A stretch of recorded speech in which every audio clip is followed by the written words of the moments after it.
ఇరాన్కి ఇజ్రాయెల్కి మధ్య భీకర యుద్ధం జరుగుతున్నటువంటి నేపథ్యంలో ప్రస్తుతం ఇజ్రాయెల్లో పరిస్థితి ఎలా ఉంది, ఇజ్రాయెల్లో ఉన్నటువంటి భారతీయులు అక్కడ ఎలాంటి పరిస్థితులను ఎదుర్కొంటున్నారు అని మనతోటి చర్చించడం కోసం ఇజ్రాయెల్ నుండి మనతోటి కారుమంచి ప్రశాంత్ గారు జాయిన్ అవుతున్నారు. వారితో మాట్లాడదాం. నమస్తే అండి కారుమంచి ప్రశాంత్ గారు. నమస్తే బ్రహ్మనాయుడు గారు, బాగున్నారా? యా సార్, బాగున్నా. మీరు ఎలా ఉన్నారు? బాగున్నామండి, దేవుని కృపను బట్టి. సో మొత్తానికి ఇరాన్కి ఇజ్రాయెల్కి మధ్య భీకర పోరు జరుగుతూ ఉంది. ఒకరి మీద ఒకరు మిసైల్తో దాడి చేసుకుంటూ ఉన్నారు. అయితే ఇప్పుడు మీరు ఇజ్రాయెల్లో ఉన్నారు, మన భారతదేశం నుంచి వెళ్ళి అక్కడ సెటిల్ అయ్యి సో అక్కడ ఇజ్రాయెల్ అమ్మాయినే వివాహం చేసుకొని అక్కడే ఉంటున్నారు. సో ఎలా ఉంది అక్కడ పరిస్థితి ప్రశాంత్ గారు? ఏమైనా ఆందోళనకర పరిస్థితులు ఉన్నాయా? ప్రజెంట్ ఎక్కడో ట్రావెల్ చేస్తున్నట్టున్నారు. ఏం జరుగుతుంది చెప్పగలుగుతారా? అవునండి, ముందుగా మీకు ఏంటంటే 99 టీవీ వారికి మరి ఇజ్రాయెల్ దేశం నుంచి శుభాకాంక్షలు. మరి మీరు ఇంత కన్సర్న్ తీసుకొని ఇంటర్వ్యూ తీసుకోవడం అనేది చాలా మంచి విషయం, పరిణామం. మేము ఇప్పుడు ఇండియా దేశం నుంచి వచ్చినటువంటి టూరిస్టులతో నేను వీళ్ళని ఈజిప్ట్ పంపిస్తున్నాను అన్నమాట. వీళ్ళని ఇజ్రాయెల్ నుంచి ఈజిప్ట్ బోర్డర్ కి తీసుకువెళ్తున్నాను. సో వీళ్ళు ఆల్మోస్ట్ ఇక్కడ 6 days అయింది వచ్చి. చక్కగా ఇక్కడ యుద్ధం జరుగుతున్నా గానీ పగలంతానేమో టూరిస్ట్ లాగా అన్ని చూడటం, రాత్రి ఏమో నైట్ పైన దీపావళి షో లాగా మొత్తం వీళ్ళందరికీ ఒక స్పెషల్ ఎక్స్పీరియన్స్ అనమాట. ఏంటంటే అసలు ఎప్పుడు చూసుంటారు ఇలాంటి బాలిస్టిక్ మిసైల్స్ ఆకాశంలో పేలుతుంటే ఇది ఏంటా అని ఆశ్చర్యపోయి ఇక్కడ మీరు నాతో పాటు చూడొచ్చు. వెనకాల ఉన్నటువంటి టూరిస్టులు అందరూ కూడా కొంతమంది చాలా మంది పైన కూడా ఉన్నారు. సో మన భారతీయులు ఎక్కడైతే మీతో పాటు ట్రావెల్ చేసే అందరూ భారతీయులేనండి. వీళ్ళు మన టూరిస్ట్ కంపెనీ ద్వారా ఇజ్రాయెల్ దేశం చూడటానికి వచ్చారు. వచ్చిన తర్వాత యుద్ధం స్టార్ట్ అయింది. సో వాళ్ళు ఎంటర్ అయ్యారు, యుద్ధం స్టార్ట్ అయింది. సో ఎక్కడా కూడా ఇబ్బంది పడకుండా మీకు చెప్పాలంటే అంటే ఇప్పుడు ఇరాన్ ఒక న్యూక్లియర్ కంట్రీగా మరి ఎట్లయితే అది చేయాలనుకుంటుందో ఆ ప్లాన్ ని ముందే ఇజ్రాయెల్ దేశం కనిపెట్టి వాళ్ళు ఉన్నటువంటి న్యూక్లియర్ స్థావరాల మీద బాంబులు వేయడం అనేది జరిగింది ఫస్ట్. ఎట్లా ఇది ఒక విధానం స్టార్ట్ అయింది అన్నమాట. ఎందుకు అంటే న్యూక్లియర్ ఎందుకు ఉండకూడదు అంటే ఈ దేశం దగ్గర మాట్లాడితే ఒక చిన్న దేశం, పక్కన దేశం 1979 కంటే ముందు ఇరాన్ ఇజ్రాయెల్ చాలా మంచి స్నేహితులు. ఆ రోజు షా అనే ఒక రాజు ఉన్నటువంటి కాలంలో వాళ్ళు ఎక్కువ అసలు ప్రపంచంలో చెప్పాలంటే ఇజ్రాయెల్ దేశంగా గుర్తించిన 2వ ముస్లిం కంట్రీ ఇరాన్.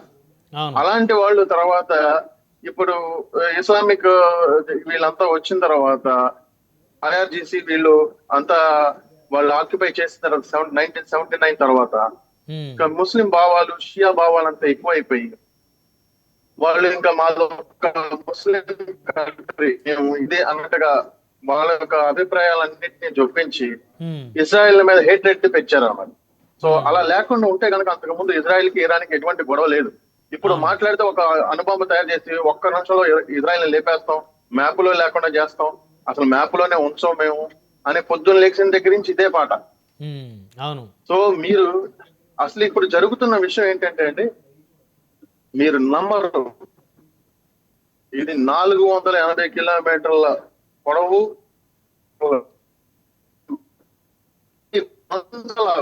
మిసైల్స్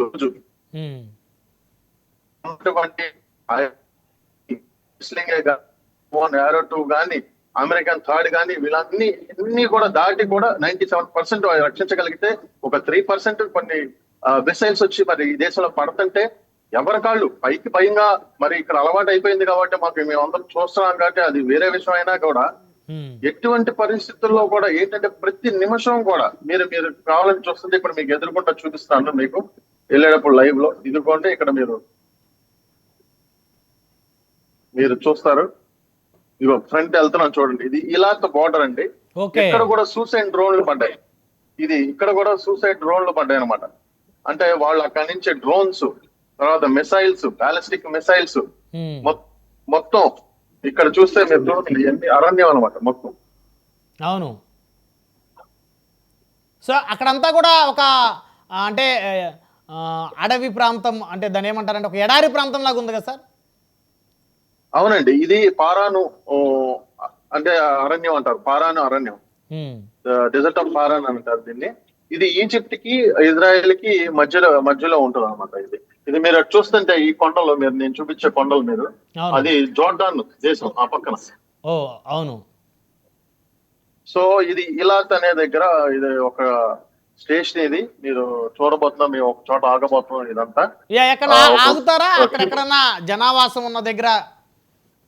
అదే అదే ఇప్పుడు ఒక చోట చిన్న చోట ఒక సూపర్ మార్కెట్ లాంటిది వస్తుంది ఇక్కడ. Um, so we need a break. వాళ్ళ బ్రేక్ ఇవ్వడానికి ఇక్కడ ఆపబోతున్నాం మేము. మీరు కూడా చూడొచ్చు, అంటే ఈ కిబుట్స్ ఇక్కడ ఇజ్రాయిల్స్ ఎలా ఉంటారు, వాళ్ళు పండించిన వస్తువులు వాళ్ళే ఇక్కడ అమ్ముకునే విధంగా షోరూమ్స్ ఎలా ఉంటాయి మీరు ఇప్పుడు చూడొచ్చు మీరు. సో అక్కడ ఏమన్నా ఒక సో మనం భయానక పరిస్థితులు ఏమైనా ఉన్నాయా సార్? ఎందుకంటే మీతో పాటు మన భారతీయులు చాలా మంది ఉన్నారు, వారు టూరిస్టులుగా వచ్చారు, వారు అక్కడికి రావడంతో వచ్చిన తర్వాత 2 రోజుల నుంచి యుద్ధం మొదలైంది. సో వారు ఏమైనా మీతో చెప్తున్నారా, మాకు కొంచెం భయంగా ఉంది, మన దేశానికి భారతదేశానికి తిరిగి వెళ్ళిపోయేంత వరకు కూడా కాస్త మనకు భయానక పరిస్థితులు ఉన్నాయని ఏమన్నా మీతో షేర్ చేసుకున్నారు సార్ వాళ్ళు? వాళ్ళే చెప్తున్నారండి, అసలు మేము ఊహించలేదు ఈ విధంగా ఇంత సెక్యూరిటీ మాకు ఇక్కడ ఉంటదని. మనకి అక్కడ వార్తల్లో చూపించేది, మనకి ఇలా మాట్లాడే విషయాలన్నీ కూడా మేము వేరేలాగా అనుకున్నాము. అసలు మా హోటల్ దగ్గర ఉంటే హోటల్ దగ్గర ఎంత సెక్యూరిటీ ఉంది, మేము బస్సులో ఉంటే బస్సు దగ్గర ఎంత సెక్యూరిటీ ఉంది, ఈ విధంగా మమ్మల్ని ఇంత జాగ్రత్తగా ఇజ్రాయెల్ ప్రజలు మమ్మల్ని ఈ విధంగా దాటిస్తారని మేము ఊహించలేదని వాళ్ళే చెప్తున్నారు. ఒక పక్కన ఇన్ని బాంబులు పడుతున్నా, ఎంత చేస్తున్నా ఇక్కడుండే ప్రజలతో పాటు ప్రతి ఒక్క పౌరుడిని రక్షించుకుంటూ ప్రతి ఒక్క క్షణం వీళ్ళు కాపాడుకుంటూ దేశం మీద బాంబులు పడకుండా మళ్ళీ దాడి చేస్తూ ఇవన్నీ కూడా మీరు ఇక్కడ కళ్ళతో వీళ్ళు చూసేప్పటికి చాలా ఆశ్చర్యానికి గురయ్యారండి అసలు. ఓకే. సో అంటే ఎవరైతే తమ దేశానికి అతిథులుగా వచ్చారో, టూరిస్టులుగా వచ్చారో వారిని కాపాడుకోవడం కోసం కూడా చాలా కష్టపడుతున్నట్టున్నారు ఇజ్రాయెల్లో ఉన్నటువంటి ఆర్మీ కానీ, అక్కడ పోలీస్ వ్యవస్థ కానీ, ప్రభుత్వం కానీ. అసలు తప్పకుండా అండి, ఇక్కడ ఉన్నటువంటి ప్రతి నిమిషము మాకు ఫోన్ లో అలర్ట్ వస్తుంది. అలర్ట్ రాగానే ఆ 10 నిమిషాల టైము, ఇప్పుడైతే కొత్తగా ఇంకో అలర్ట్ వచ్చింది. ఇప్పుడు అరగంట ముందు బాంబ్స్ పడతాయి అనగానే ఫోన్ లో అలర్ట్ వస్తుంది. అలర్ట్ రాగానే ఇక్కడ బాంబ్ షెల్టర్స్ ఉంటాయి మనకి. ఆ షెల్టర్స్ లోకి ఇప్పుడు ఇట్లా సపోజ్ ఇట్లా వెళ్తున్నాం అండి, బస్సులో వెళ్తున్నాం, ఇలా వెళ్ళేటప్పుడు మనకు ఒక హాఫ్ అన్ అవర్ ఉందంటే ఇప్పుడు ఇలాంటి చోటకి మేము ఇక్కడ వస్తుంది, మనం దిగుతున్నాం. ఇప్పుడు మీకు చూపిస్తాను నేను. ఇలాంటి పరిస్థితుల్లో మనం కనుక ఉన్నామంటే, ఆర్ యూ స్టాపింగ్? సో మనం ఇలాంటి చోట ఉన్నామంటే మీరు చూపిస్తాను, కింద దిగుతున్నాను. వాళ్ళు ఇక్కడ బంకర్స్, దీంట్లో దాక్కోవటానికి మిగతా అన్ని చోట్ల ప్రతి చోట ఫెసిలిటీ ఉంటది అన్నమాట. అవునా? ఇప్పుడు మీరు ప్రయాణం చేస్తున్న ప్రాంతం అంతా కూడా కాస్త ఎడారి ప్రాంతంగా ఉంది కదా సార్. ఇప్పుడు సడన్ గా మీకు ఒక అలర్ట్ వచ్చింది, మిసైల్స్ పడబోతున్నాయి. అప్పుడు మేము అంటే అసలు ఎక్కడ ఇలాంటి పరిస్థితి వచ్చినప్పుడు అండి, బస్సు నుంచి దిగిపోయి బస్సు పక్కన కింద పడుకోమంటారు. ఓకే, కింద పడుకోవాలి మనం. ఓకే, అలా నిలబడి చూస్తాం, ఇలా వీడియోలు తీసుకోవడం అట్లా ఉంటుంది. ఓకే. అది అంటే చాలా మంది ఏమనుకుంటున్నారంటే ఇది చాలా అంటే ఒక చిన్న జోకో, ఏదో ఒక బాంబు, ఒక చిన్న డ్రోన్ వేసారేమో అనుకుంటున్నారు. వాళ్ళు బాలిస్టిక్ మిసైల్స్ వేస్తున్నారండి. ఒక్కొక్క బాంబు ఖరీదే ఎన్ని లక్షల రూపాయలు, కోట్ల రూపాయల బాంబులు ఇవి. ఎన్నో లక్షల రూపాయల వ్యయం, కోట్ల రూపాయల వ్యయం అవుతుంది మొత్తం ఇవన్నీ చేయడానికి. సో మీరు ఆలోచించండి, ఇంత చిన్న కంట్రీ మీద ఇన్ని రకాలుగా దాడి చేసి వాళ్ళు నష్టపోతున్నారు, అక్కడ ఉన్నటువంటి మరి ప్రజలు ఇబ్బంది పడుతున్నారు. ఇవాళ మీరు చూసినట్టయితే అమెరికా కూడా దీంట్లోకి అడుగు పెట్టాల్సిన పరిస్థితి వచ్చింది. మీరు ఇంకొక విషయం చెప్పాలి అంటే, జర్మనీ ఛాన్సలర్ నిన్న ఏమన్నాడంటే, డర్టీ వర్క్ అంతానేమో ఇజ్రాయెల్ తీసుకుంది, ఆ మురికి అంతా చేతికి ఇజ్రాయెల్ అంటించుకుంది. అది కాదు, యాక్చువల్ గా మనం కూడా అంటించుకోవాలి అని. అంటే దాని అర్థం ఏంటంటే ఈ కార్యక్రమాన్ని మనం కలిపి చేయాలి. అంటే పేరేమో మురికి పేరేమో ఇజ్రాయెల్ దేశానికి వెళ్తుంది, కానీ వాళ్ళు మన మంచి కోసం చేస్తున్నారు. ఒక ఇరాన్ అనే ఒక దేశం చేతిలో ఒక న్యూక్లియర్ బాంబు వెళ్తే ఎట్లా ఉంటది మరి? ఇవాళ ఇజ్రాయెల్ మీద వేస్తానన్నాడు, రేపొద్దున అమెరికా మీద వేస్తానంటాడు, రేపొద్దున జర్మనీ మీద వేస్తానంటాడు, ఫ్రాన్స్ మీద వేస్తానంటాడు. మరి ఒక్కసారి చేతికి వచ్చిన తర్వాత అది ఆపడం అనేది జరగదు. ఇప్పుడు అక్కడ ఏమైనా ప్రాణ నష్టం ఏమైనా జరిగిన పరిస్థితులు ఉన్నాయా సార్? ఎందుకంటే ఇరాన్ కూడా కొన్ని మిసైల్స్ డ్రోన్లను ఇజ్రాయెల్ మీద ప్రయోగించింది కదా. నేను చాలా మిసైల్స్ పడినాయండి, నిన్న ప్రాణ నష్టం కూడా కొంత జరిగింది. ఎందుకంటే అన్ని మిసైల్స్ అన్ని పడినప్పుడు మరి ఖచ్చితంగా ఇక్కడ ఉన్నటువంటి పరిస్థితుల్లో కొంతవరకు అయితే ఉమ్. మరి డ్యామేజ్ అవటం, హర్జియాల ఒక కారు మీద పడటం, ఒక ఇంటి మీద పడటం, అక్కడి అయ్యో. నుంచి ఇదంతా కొంతమంది చనిపోవటం, పిల్లలు చనిపోవటం అని జరిగింది. ఉమ్. బట్ అది కొలట్రల్ డ్యామేజ్. ఇంకా అది ఎంత పెద్ద జరిగినప్పుడు అది ఆ డ్యామేజ్ అనేది పెద్దగా మనం పట్టించుకోవాల్సిన అవసరం లేదు. సో ఇప్పుడు ఎక్కడున్నారు సార్ మీరు ప్రజెంట్? ఇప్పుడు అండి ఇక్కడ ఒక దీనికి చెప్పాను కదండి, ఇదిగోండి ఇది ఇలాచ్ లోంచి ఒక యత్వాత అనే ఒక ప్రదేశం. ఇది కిబూట్స్ అంటారు వీటిని. ఇక్కడ ఇది కిబూట్స్. ఇక్కడ ఉన్నటువంటి అంటే వెళ్ళే టూరిస్టుల కోసం ఒక షాప్, వీళ్ళే పండించినటువంటి వస్తువులన్నీ వీళ్ళు అమ్ముతారు అన్నమాట ఇక్కడ. ఓకే. దీంట్లో ఐస్ క్రీమ్స్, ఇదిగోండి ఇవంతా ఎలా ఉంటే, ఈ ఆవులు చూస్తున్నారా,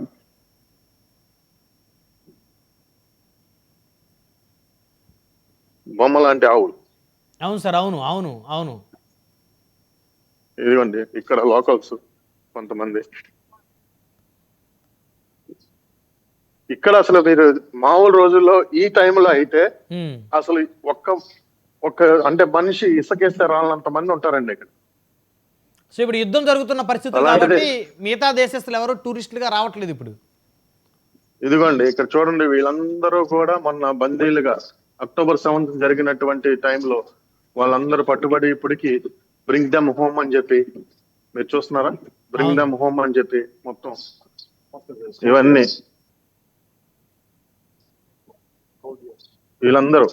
వీళ్ళందరూ పట్టుబడ్డ వాళ్ళు అనమాట. హమాస్ బందీలుగా చేసినటువంటి వీళ్ళు. ఇప్పటి వరకు వారి ఆచూకీ లభించలేదు కదా సార్? ఇంకా కొంతమంది ఉన్నారండి, ఇంకా మోర్ దెన్ మరి 60-70 మంది దాకా ఇంకా ఉన్నారు, ఇంకా బయటికి రావాల్సిన వాళ్ళు, బందీలుగా ఉన్న వాళ్ళు. ఇది మనం ఇలా చూస్తే కనుక ఈ లోపల మన టూరిస్టులు తిరుగుతున్నారు.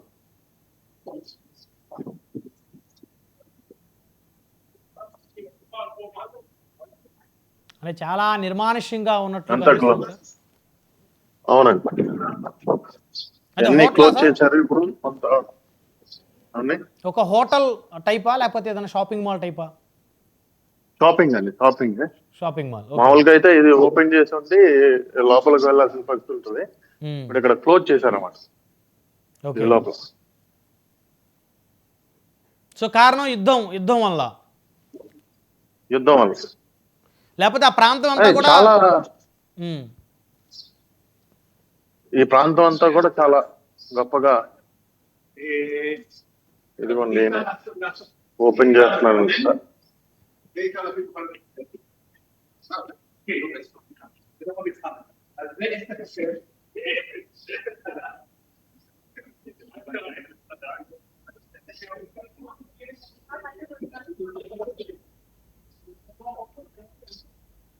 ఇది ఈ యాక్చువల్ గా అయితే ఈ లోపలంతా చూస్తే మీరు ఇప్పుడు ఈ ఆవులు పడుకోవటం ఇవన్నీ చూసారు కదండి, వీళ్ళ కల్చర్ అన్నమాట.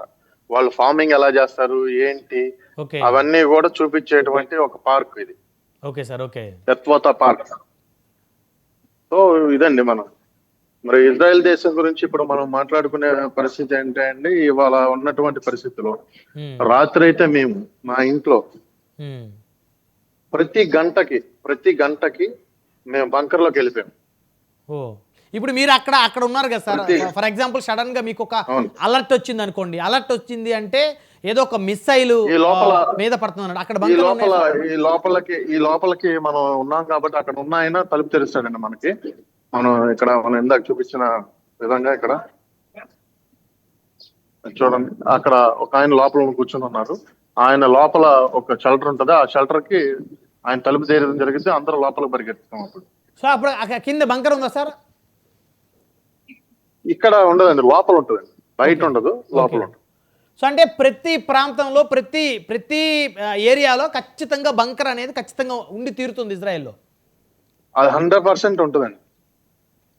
బహుశా ప్రపంచంలో ఏ దేశానికి అలాంటి వ్యవస్థ లేదేమో సార్, అంత భద్రతా వ్యవస్థ.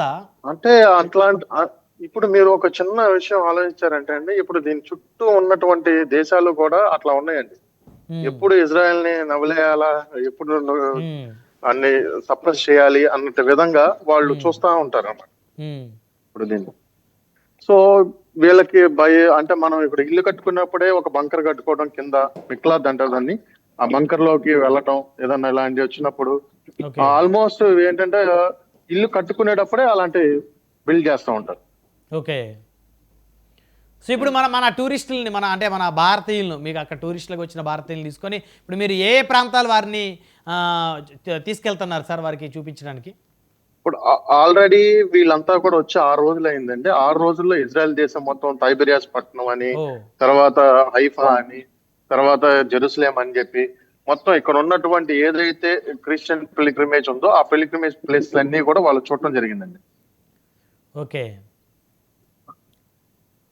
ఒకటండి, ఇక్కడ ఉన్నటువంటి పరిస్థితి ఏంటంటే బాంబ్స్ అనేది ఒక మన దీపావళి టపాసులు ఎలా పేలుతున్నాయో అంత ఈజీగా వాళ్ళు ఫైర్ చేయడం అనేది జరుగుతుంది. దాన్ని అదే విధంగా వీళ్ళు కూడా తిప్పి కొడుతున్నారు. కానీ ఇక్కడ ఉన్న పెద్ద గొప్ప రక్షణ వ్యవస్థ ఏంటంటే అది కూడా ఛేదించుకొని కొన్ని మిసైల్స్ అనేవి కొన్ని పడుతున్నాయి. ఓకే. వీటి వల్ల సో ఇజ్రాయెల్ ఎంత కట్టుదిట్టంగా ఉండి వారు కూడా డ్రోన్లతోటి మిసైల్స్ని గాల్లోనే ధ్వంసం చేసినప్పుడు కూడా కొన్ని మిసైల్స్ అయితే పడుతున్నాయి ఇజ్రాయెల్ మీద. పడుతున్నాయండి, ఎందుకంటే అవి మరి వాళ్ళు వేసేది ఒకటే కాదు సార్, సూపర్ సోనిక్ బాంబ్స్ వేస్తున్నారు, తర్వాత బ్యాలిస్టిక్ బాంబ్స్ వేస్తున్నారు, సూసైడ్ డ్రోన్స్ వేస్తున్నారు. ఇదివరకు అయితే ఒకేసారి bunch of ballistic bombs launch చేసేవాళ్ళు. ఇప్పుడు ఒక 10-15 అట్లా ఒక్కొక్క ప్లేస్ టార్గెట్ చేయటం, ఒక న్యూక్లియర్ ప్లాంట్ ని టార్గెట్ చేయటం, ఆర్మీ బేస్ ని టార్గెట్ చేయటం. ఇరాన్ చేసే ఇంకా చిన్న పెద్ద పొరపాటు, మరి ఇంకా అది మానవత్వం, మన 21st సెంచరీలో ఉన్నాము.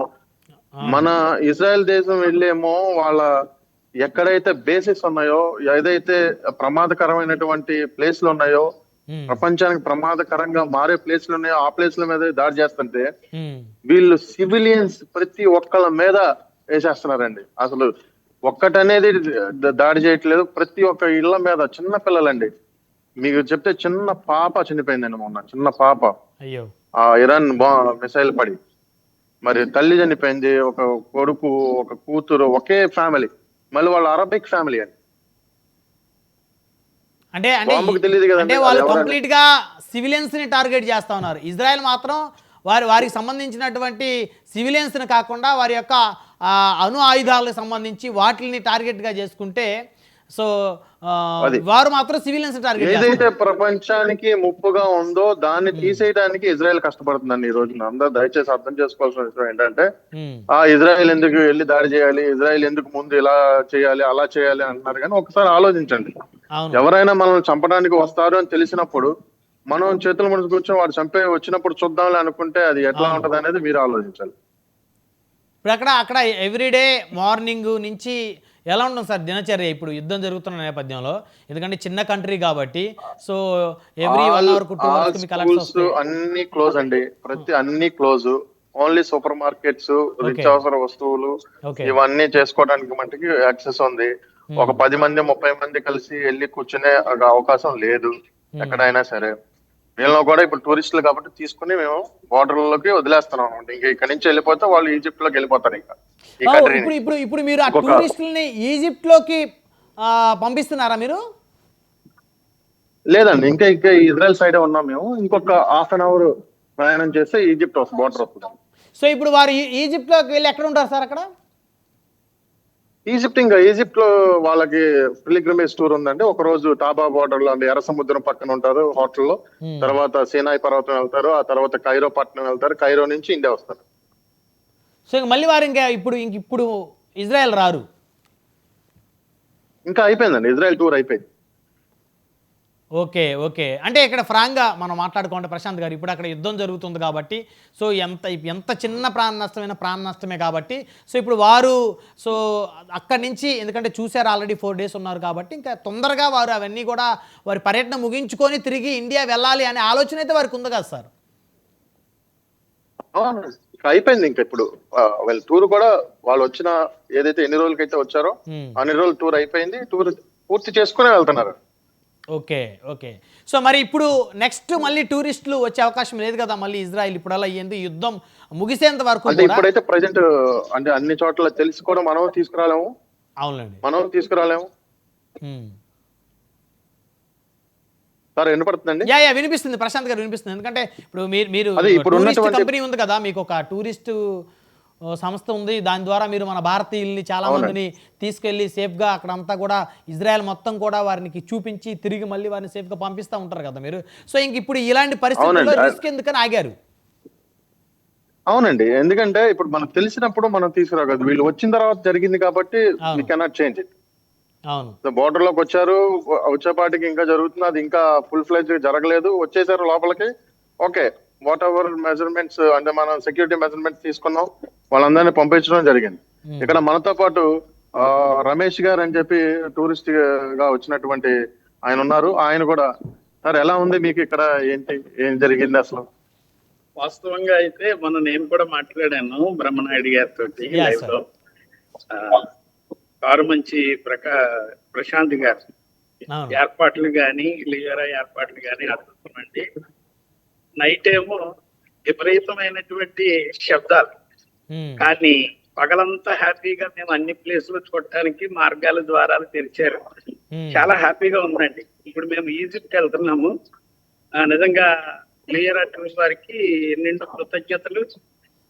అలాగే మీకు కూడా ప్రత్యేకమైనటువంటి కృతజ్ఞతలు అండి. Thank అంటే you, ఇక్కడ sir. మీరు ఎలా అనిపించిందండి? ఇక్కడ సో ఇక్కడ మీ బాంబులు అనుభూతి పడుతున్నాయి మీ కదండి. అనుభూతిని పంచుకోండి. ఎందుకంటే 4 రోజుల వరకు పర్యటించినట్టున్నారు మీరు ఇజ్రాయెల్. లేదండి, సో ఈ వాస్తవంగా ఆ రోజు కూడా నేను అదే చెప్పాను. యా ఇక్కడ అడుగుతున్నారు. hotels అన్నీ కూడా చెప్పండి. హోటల్స్ అన్ని కూడా వాస్తవానికి క్లోజ్ అయిపోయినాయి. ఇప్పుడు ఇది కూడా క్లోజ్ అయిపోయినాయి.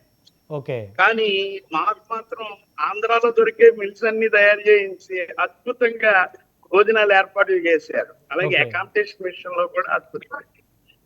నిజంగా కృతజ్ఞతలు. సో ప్రశాంత్ గారికి. మంచి అనుభూతిని పొందారు ఇజ్రాయెల్. మీకు కానీ కూడా తిరిగి వెళ్తున్నందుకు కృతజ్ఞతలు. బాధగా ఉందా? మళ్ళీ మళ్ళీ ఎప్పుడు రావాలి అని, Okay, ఎప్పుడు thank వస్తామని? you. తిరిగి వెళ్తున్నందుకు మీకు బాధగా ఉందా అని అడుగుతున్నారు. కొంచెం బాధనండి మరి. ఎందుకంటే ఈ దేశంలో ఉన్నటువంటి పరిస్థితి, లేకపోతే ఆ ప్రేమ ఆప్యాయత వారు చూపించేటటువంటి చిరునవ్వుతో పలకరింపండి. రోడ్డు దాటాలంటే మనోళ్ళు ఆగరు కార్లు, అవును. కానీ ఒక వ్యక్తి రోడ్డు దాటుతున్నాడంటే ఇండియా వ్యక్తి అన్ని కార్లన్నీ ఆగిపోతాయి. అవును. ఏం రెస్పెక్ట్ అండి. నిజంగా ఇదంతా గాడ్ గ్రేస్ అండి, దేవుని కృప. థ్యాంక్ యూ చాలా సార్, సంతోషం. Thank you very much. మీకు మంచి జరగాలని కోరుకుంటున్నాను. రైట్, ప్రశాంత్ గారు, సమయం కూడా తక్కువగా ఉంది. మళ్ళీ మనం మరొక ఎపిసోడ్లో మన 99 టీవీ ప్రేక్షకులకి ఇజ్రాయెల్ సంబంధించి అక్కడ వాతావరణం పూర్తిగా ఎలా ఉంది, బంకర్లు ఎలా ఉంటాయి, అక్కడ ఉన్నటువంటి ఆ నగరానికి సంబంధించినటువంటి సేఫెస్ట్ ప్లేసెస్ ఏమేమి ఉంటాయి, అదేవిధంగా అక్కడ వ్యవసాయము ఏ విధమైనటువంటి పంటలు ఉంటాయి. ఎందుకంటే కథలుగా చెప్పుకుంటారు ప్రపంచం అంతా ఇజ్రాయెల్ చిన్న దేశం అయినప్పటికీ కూడా చాలా తెలివైన దేశం అని. రేపు జరిగే మన డిబేట్ లో రేపు ఖచ్చితంగా మనం అక్కడ మిలిటరీ బేస్ దగ్గరికి వెళ్ళి నేను మీకు చూపించడం జరుగుతుంది, వాళ్ళని పర్మిషన్ అడిగి. So will catch up tomorrow. Thank you very much. Car మంచి ప్రశాంత్ గారు మాతోటి మా 99 టీవీలోకి అందుబాటులోకి వచ్చినందుకు ఇజ్రాయెల్ నుంచి.